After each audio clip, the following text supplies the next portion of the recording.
Le Burkina Faso en route pour l'abolition de la peine capitale. Un projet de loi existe en la matière et pour sa bonne mise en œuvre, une fois promulgué, le ministère en charge de la justice et des droits humains sensibilise déjà les différents acteurs sur les enjeux de cette peine de mort. Des précisions en début de journal.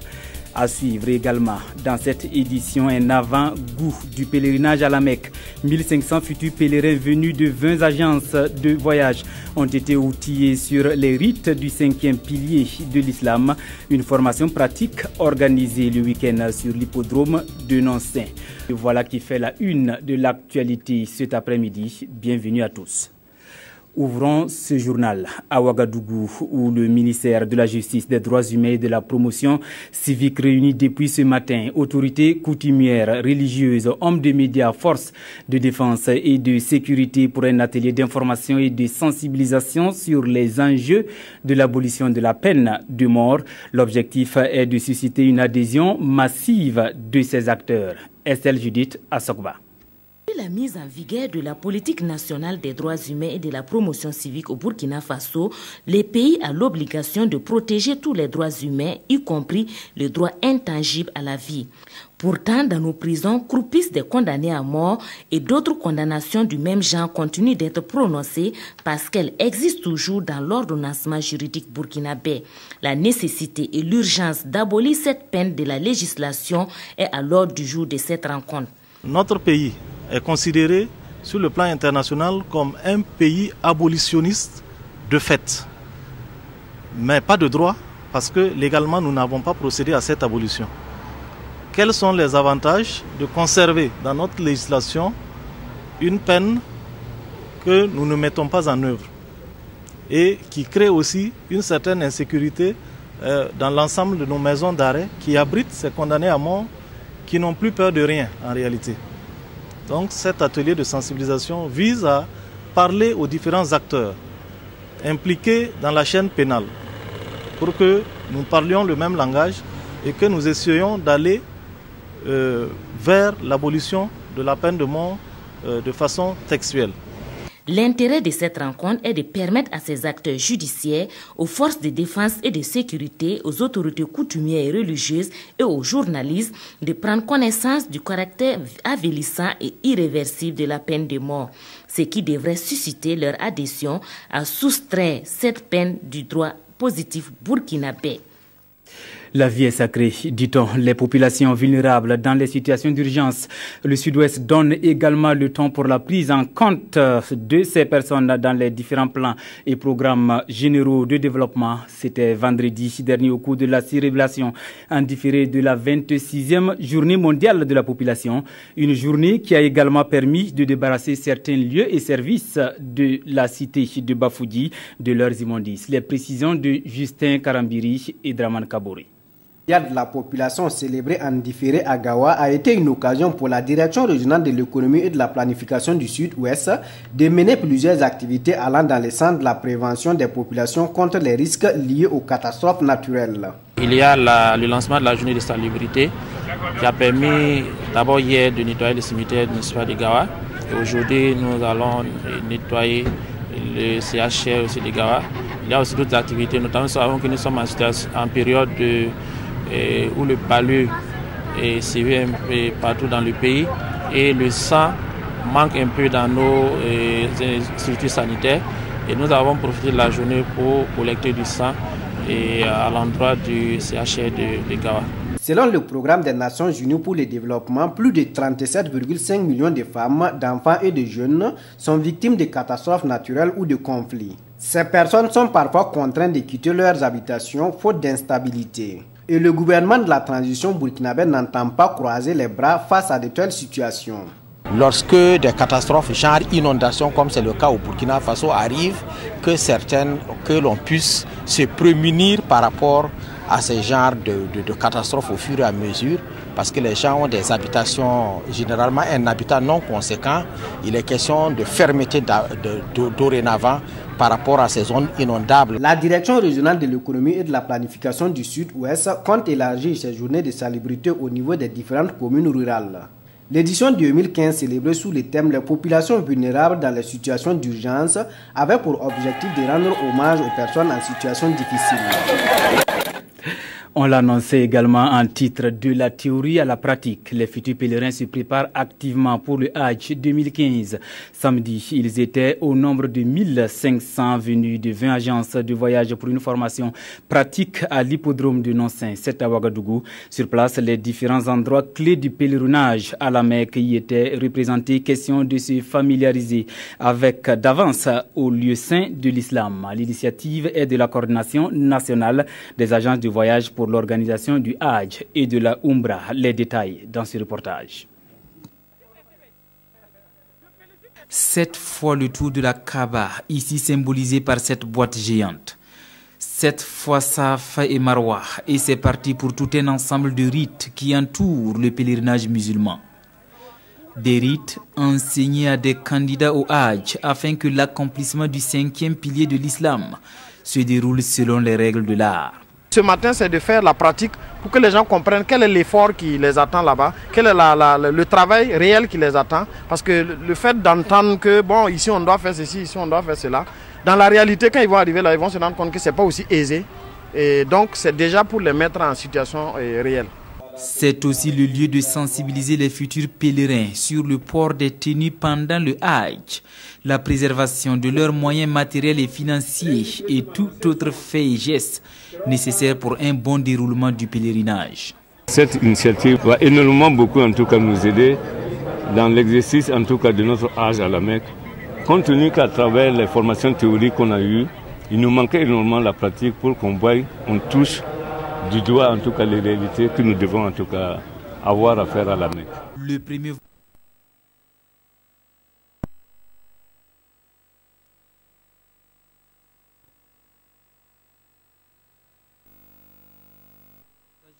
de voyage pour l'organisation du Hajj.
Voilà un délestage survenu en plein journal, mais nous parlerons toujours du pèlerinage, des préparatifs. Les futurs pèlerins, 1500 étaient réunis ce week-end pour une formation pratique, formation censée leur permettre de mieux s'en sortir une fois à la Mecque.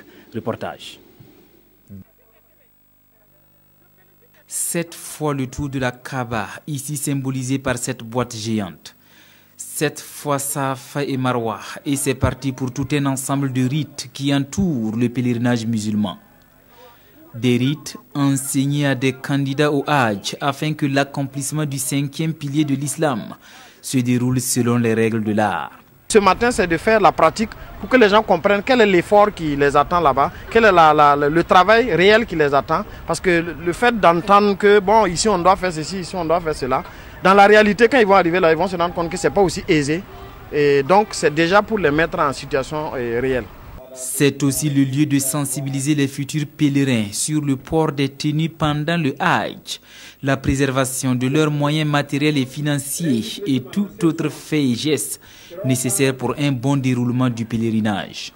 Cette initiative va énormément beaucoup en tout cas nous aider dans l'exercice en tout cas de notre Hajj à la Mecque. Compte tenu qu'à travers les formations théoriques qu'on a eues, il nous manquait énormément la pratique pour qu'on voie, on touche du doigt en tout cas les réalités que nous devons en tout cas avoir à faire à la Mecque.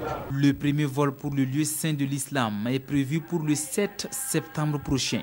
La présente formation qui a regroupé 1500 inscrits est l'œuvre de la coordination nationale des agences de voyage pour l'organisation du Hajj et de la Umrah. Suite de ce journal, direction Bobo Dioulasso à la rencontre de son Excellence Anselme Titiana Sanon, invité de l'émission radiophonique Tapis d'honneur de la RTB Radio. Le 15e numéro produit et retransmis en direct de la ville de Sia, abordé avec l'évêque à la retraite. Plusieurs points comme la question de l'homosexualité, la politique ou encore les élections à venir au Burkina. Le point avec Lamine Karantao et Amadou Lougué. 2 heures d'entretien avec Anselme Titiana Sanon. De la religion au social en passant par la politique. L'évêque émérite s'est exprimé sur la polémique autour du mariage chez les prêtres, le rôle joué par l'Église dans la politique au Burkina Faso et le débat sur l'homosexualité. Aux penseurs, aux responsables que je fais appel, l'intelligence africaine a fonctionné de génération et de génération. C'est pas parce qu'elle a été un peu fécondée par l'intelligence ou la méthode occidentale que nous devons tout avaler. Autre point abordé au cours de l'émission Le Tapis d'honneur, l'exhumation du corps du président Sankara, la transition au Burkina Faso ou les élections à venir. L'invité du jour de cette émission radiophonique invite chaque Burkinabé à s'aimer dans son cœur le germe de la paix. Qui ne veut pas la paix? Les intellectuels, ils pensent un peuple de paysans. Qu'est-ce qu'on désire? C'est la paix. Le monde des affaires a commencé par Liberté Kanazoï. Il m'a dit, il faudrait dire que nous, on veut seulement la paix pour travailler. Si c'est de l'argent, on va leur donner. Paix et cohésion sociale, des vœux également chers au Conseil supérieur de la communication. La présidente de l'institution est venue apporter son soutien et son encouragement à l'évêque à la retraite, mais également aux animateurs de l'émission. Vous savez aujourd'hui que le message clé que les autorités ne cessent de lancer à l'endroit de la population, c'est le message de paix. C'est le message de consolidation des acquis de la démocratie. Donc il était normal, à mon sens en tout cas, de venir soutenir ce grand monsieur et qui veut lancer ce message-là à travers l'ensemble du Burkina. En recevant l'évêque émérite, docteur en théologie, l'émission Le Tapis d'honneur déroule ainsi pour la 15e fois son tapis à des personnalités de marque au Burkina Faso. Initiée par la radio nationale, cette émission, qui se veut mensuelle, est retransmise en direct sur toutes les antennes radio de la RTB, mais aussi sur certaines radios partenaires à travers le Burkina, comme la radio municipale et la radio du marché de Bobo Dioulasso. Parlons culture à présent. Le premier responsable de ce département était vendredi dernier face à ses agents des structures déconcentrées, artistes et promoteurs culturels de la région du Sud-Ouest. Dans la cité de Bafoudy, le ministre Jean-Claude Dioma s'est imprégné des réalités que vivent les acteurs locaux. Le compte-rendu est signé Justin Karambiri et Draman Kabori. La rencontre d'échange entre premiers responsables du département de la culture et agents de ces structures de concentrés du Sud-Ouest s'est fait dans une ambiance de confraternité. Les intervenants se sont focalisés sur la non-implication des agents de la direction régionale dans l'exécution des activités de leur ministère et la question du transfert du personnel du musée dans les collectivités territoriales de Gawa. Nos préoccupations se rejoignent les préoccupations du matériel de travail, le matériel informatique. Bon, les ordinateurs pour travailler, bon, quand même quelques imprimantes pour les agents. Ensuite, il y a les préoccupations de promotion des agents. Des inquiétudes que le ministre de la Culture dit prendre acte. Nous sommes de nouvelles directions régionales et ce n'est pas toujours quelque chose d'aussi facile. Ça, c'est de un. Nous avons donc essayé de répondre à ces questions pour donner des astuces pour qu'on puisse, n'est-ce pas, se comprendre. Deuxièmement, c'est les directions régionales, c'est des structures décentralisées telles que le musée. Quelle relation est-ce qu'elles peuvent avoir, ces structures, avec la commune? C'est extrêmement important. Parce qu'il faut que les communes, c'est-à-dire les collectivités territoriales puissent prendre la relève de l'État. Autre lieu, autre réalité. Avec les artistes et promoteurs culturels du Sud-Ouest, le ministre Dioma a recueilli leurs préoccupations qui se résument entre autres par le manque de promotion des produits artistiques, des tribunes d'échange ainsi qu'aux problèmes liés au financement de la production artistique. Les acteurs culturels du Sud-Ouest ont émis le vœu de voir l'érection d'un village artisanal dans la cité de Bafouilly afin de pouvoir valoriser et promouvoir la culture du pays Lobi. De la musique dans cette édition, l'artiste Richard Adam Silga, de son nom d'artiste, Grand Silga, était en concert live hier au Sénasa pour la dédicace de sa dernière œuvre musicale, baptisée L'Esprit du Ghetto. Ce maxi comporte 5 titres. Aruna Mari.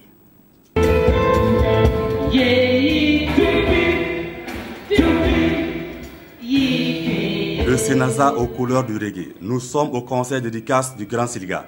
En tenue décontractée au milieu de son groupe et face à son public, le reggaeman fait découvrir à ses fans les titres de son dernier maxi Ghetto Spirit. Le maxi Ghetto Spirit, comme je l'ai dit, ghetto, ce n'est pas comme dans les arrière-quartiers où il y a les bas-quartiers. Ghetto, c'est les laissés pour compte. Donc c'est l'esprit des laissés pour compte. Donc l'album est composé de 4 titres. J'ai mis la paix comme 5e pour remercier le peuple burkinabé d'avoir su tenir son tempérament. Une prestation qui ne laisse pas le public indifférent.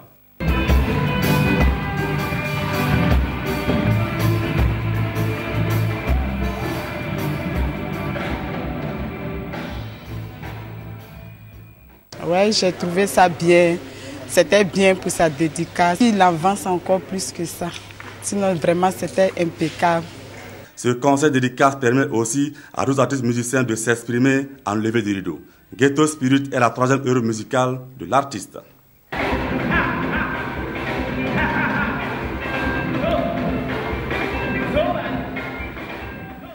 Hors de chez nous, au Nigeria, une fille de 9 ans du nom de Splendeur vient d'écrire un livre sur le terrorisme. L'impact du phénomène sur les enfants a été mis en exergue par Splendeur après avoir échangé avec les victimes des enfants réfugiés dans des camps déplacés par des violences. Suivons.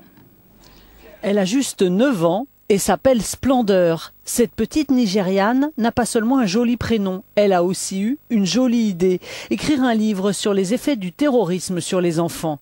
Elle y raconte ses rencontres avec des enfants réfugiés dans des camps déplacés par les violences. Ce qui m'a poussée à écrire ce livre, dit-elle, ce sont les événements que nous avons vécus. Les terroristes que nous voyons aujourd'hui ont été des enfants comme nous. S'ils avaient été correctement instruits, ils n'auraient certainement pas fini terroristes. Pour faire imprimer le livre, la famille de Splendeur a investi ses économies. Mais c'est sa façon de lutter contre Boko Haram. Selon l'UNICEF, 800 000 enfants ont fui les violences et beaucoup sont enrôlés par des groupes armés. Voilà, la jeune écrivaine s'appelle, retenez bien ce nom, Splendeur. Dernier virage de ce journal avec la revue de presse de ce lundi, la publication par le Conseil constitutionnel de la liste provisoire des candidats à la présidentielle, le volte-face du CDP quant à sa participation aux élections et le vote au CNT de la loi sur la dépénalisation des délits de presse. Tels sont les sujets développés par vos quotidiens. Décryptage, Sibri Issa Lankwandi. Les quotidiens dans leur ensemble reviennent sur la publication par le Conseil constitutionnel de la liste provisoire des candidats à la présidentielle du 11 octobre. Des 22 candidatures de départ, 6 ont été retoquées, laissant provisoirement 16 admissibles. Les 6 candidatures rejetées l'ont été, certaines pour non-paiement de la caution de 25 millions, d'autres parce que leur titulaire s'était déjà vu déclaré inéligible aux législatives. Pour les 16 candidats déclarés provisoirement aptes, le juge constitutionnel a ouvert la possibilité de recours par les candidats jusqu'au 6 septembre avant la publication de la liste définitive. Et justement à propos des élections, le journal Aujourd'hui nous apprend que le CDP procédera à des remplacements. Le journal fait ainsi écho des conclusions du meeting tenu par l'ex-parti majoritaire le week-end écoulé. Une volte-face qui, selon le journal Le Quotidien, évite au CDP un naufrage collectif.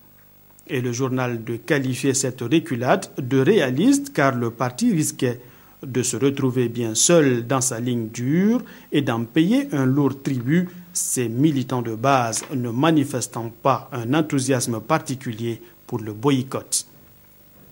Autre sujet à lire dans vos parutions du jour, le vote par le Conseil national de la transition de la loi sur la dépénalisation des délits de presse. Une loi qui ne satisfait pas les organisations professionnelles des médias qui voient une porte ouverte au requiem des organes de presse. Ce qui coince avec cette loi, c'est le montant des amendes qui peuvent aller jusqu'à 15 millions de francs CFA, ce qui est insupportable pour les organes de presse burkinabés. Mesdames et messieurs, c'est tout pour cette session d'information. L'actualité de la mi-journée. Merci de l'avoir suivi et à bientôt.